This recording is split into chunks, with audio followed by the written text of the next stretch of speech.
Le grand entretien avec Xavier Aubert, qui est président du groupe Go and Live. Bonjour Xavier Aubert. Bonjour. Go and Live, ça veut dire qu'il faut y aller. C'est ça, partir et vivre. Partir et vivre. Quelle est l'histoire du groupe et quelle est l'activité de ce groupe? Alors, le groupe Go and Live est né déjà d'une société qui s'appelle Club Langue et Civilisation, puisque c'est un professeur d'anglais qui était installé à Rodez, dans l'Aveyron, et qui trouvait ses élèves peu motivés et pas assez haut niveau en anglais. Et il s'est dit que pour leur donner du sens et le goût de l'apprentissage de l'anglais, rien de mieux que de les amener en Angleterre lors d'un séjour linguistique. Les fameux séjours linguistiques. Les fameux séjours linguistiques. Et donc, il a monté son premier séjour linguistique, puis l'année suivante, son épouse était également professeure d'anglais, séjour linguistique. Ils ont monté une association et progressivement, le groupe est parti de là. Et c'est devenu une entreprise. Alors, c'est devenu une entreprise assez rapidement. Et puis après, par le biais, donc, il y a eu une énorme croissance incrémentale, croissance interne. Et puis après, petit à petit, il a acquis son principal concurrent qui s'appelait Nacelle, qui s'appelle toujours Nacelle, séjour linguistique. Puis après, donc ça, c'est en 1993, alors que Club Langue et Civilisation a été créé en 1973. Et puis après, progressivement, d'autres sociétés, puisqu'en fait, l'idée étant de s'adresser à des parents qui veulent envoyer leurs enfants en séjour. Donc, la société Sport Religion a intégré ensuite, en 2001, le groupe. Sport Religion est une société qui avait été créée par une basketteuse, Jackie Chazalon. Jackie Chazalon de Clermont-Ferrand. De Clermont-Ferrand, ouais. des jeunes femmes de Clermont, les demoiselles de Clermont. Il y a un magnifique reportage d'ailleurs sur l'équipe télé en ce moment. Et puis après, en 1994, un peu avant 1994, American Village, des camps en France immersifs, puis 2017, Sans frontières, des séjours D'accord, on a itinérants. largement dépassé les frontières de l'Aveyron, là. Complètement. Ouais. Donc, vous rayonnez sur la France entière.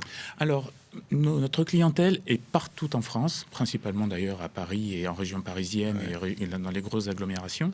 Mais on envoie donc énormément d'enfants en France, mais aussi à l'étranger.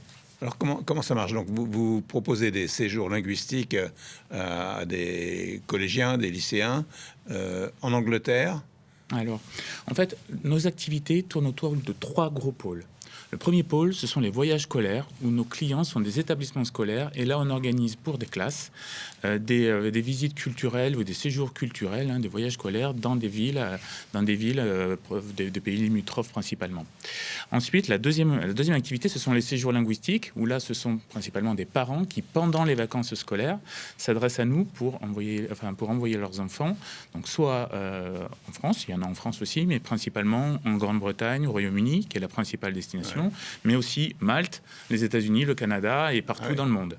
Et puis la troisième activité, ça va être les colonies de vacances et séjours itinérants. Donc là, il n'y a pas la notion d'apprentissage de la langue, mais c'est la découverte culturelle ou la découverte de l'aventure et le goût du voyage. Alors comment vous avez réussi à avoir ce panel de propositions Par le biais, fonctionner? Oui, on l'a fait par le biais justement de croissance externe, c'est-à-dire que ces sociétés sont venues intégrer le groupe petit à petit, puis après finalement les savoir-faire du sport sont venus sur les séjours linguistiques et le savoir-faire sur les langues sont venus dans nos séjours sportifs. Et donc on a développé après de manière à la fois sur la croissance externe, mais aussi à la fois sur l'évolution interne de nos séjours. Alors les chiffres, on va voir tout à l'heure ça avec Virginie Mas, mais comment êtes-vous devenu leader français sur ce marché? Disons que depuis plusieurs décennies, en fait, le groupe s'est développé. Et puis, en fait, nous sommes basés à Rodez, dans l'Aveyron. On a, dans cette petite ville, la chance d'avoir pu conserver nos collaborateurs, faire évoluer le groupe avec une certaine stabilité. Et c'est un facteur clé de succès d'avoir justement un savoir-faire et des gens qui savent sur plusieurs destinations, plusieurs typologies de séjour, leur métier parfaitement sur le bout des doigts. Et ça, c'est vrai que le savoir-faire et la qualité de nos séjours sont vraiment liés à eux. Et donc, c'est un facteur clé de succès de donner de la qualité aux parents et aux enfants. Go and Live donc, est basé à Rodez. Vous n'avez jamais bougé de Rodez et vous êtes développé tout en restant à Rodez. C'est un bel exemple de réussite. Exactement. C'est vrai qu'on est à Rodez depuis très très longtemps. Et d'ailleurs, c'est assez particulier puisque cette semaine, je vais remettre à 2 collaboratrices la médaille du travail pour leurs 40 ans d'entreprise. Ouais. Donc vous vous rendez compte. Et donc il y a une fidélité à la boîte. Il y a vraiment des parcours de vie extrêmement intéressants. Et vraiment, c'est une joie pour moi de diriger ce type d'entreprise. Ça doit demander beaucoup de rigueur aussi d'organiser des voyages pour les enfants, etc. Parce qu'il y a tellement de choses compliquées dans la vie d'aujourd'hui pour que tout se passe bien. Vous avez raison. C'est un facteur clé et c'est pour ça que c'est extrêmement compliqué et qu'il y a peu de concurrents, des grands groupes qui viennent sur ce type d'activité parce qu'il faut vraiment avoir un savoir-faire particulier. C'est de l'artisanat. Chaque enfant est unique et c'est extrêmement complexe sur tout un tas de choses. Donc il faut des partenaires de confiance. Il faut un savoir-faire vraiment, c'est de leur favori sur ce type de séjour. Il y a énormément de choses à maîtriser. On ne peut pas se permettre d'avoir des loupés. On va voir les chiffres de votre entreprise avec Virginie Mas, et on se retrouve juste après. Depuis 1957, Go and Live est un acteur majeur sur le marché des séjours linguistiques et éducatifs. Le groupe travaille avec 180 collaborateurs et embauche plus de 3000 emplois saisonniers chaque année. Plus de 2,5 millions de jeunes Français ont pu voyager grâce à Go and Live depuis sa création. En 2024, ils étaient 120 000. Enfin, le groupe a réalisé un chiffre d'affaires consolidé de 80 millions d'euros en 2024. Donc Virginie nous dit qu'il y a eu 120 000 jeunes en 2024 qui ont voyagé grâce à vous. Ce sont des chiffres très importants, quoi.